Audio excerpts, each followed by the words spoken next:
Video తీయాలనిపించలేదు. కాకపోతే ఇద్దరు తమ్ముళ్ళ గురించి వీడియో తీస్తున్నాను. ఇలానే 2 రోజుల క్రితం సముద్ర ఒడ్డున కూర్చున్నాను. ఇదిగో సముద్రం. వాళ్ళొచ్చి, అన్నా నువ్వు రీల్స్ చేస్తున్నావు, ఒక మాట అంటాను ఏమి అనుకోకే అన్నావు. ఏమనేస్తాడని కొద్దిగా భయమేసింది.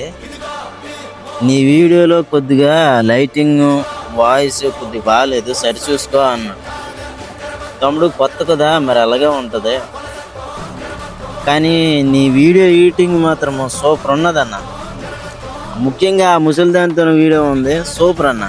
మన వాళ్ళు ఉంటారు కొంతమంది, చూసి చూడక వదిలేస్తుంటారు. వాళ్ళని దృష్టిలో పెట్టి నువ్వు మాత్రం మధ్యలో ఆపొద్దన్నా. ఎలా కోఆపరేషన్ చేశాడంటే, మరి నాకు ఇన్ని రోజుల కష్టానికి ఫలితం తగ్గింది అనిపించింది. పిచ్చ హ్యాపీ అనిపించింది. తమ్ముడు వాయిస్ బాగోలేదన్నా కదా, ఇదిగో కొత్త మైక్ ఎలా ఉంది, ఈ వాయిస్ ఎలా ఉందో ఒకసారి కామెంట్ రూపంలో చెప్పు. ఇలాగే కోఆపరేట్ చేస్తారని కోరుకుంటున్నాను.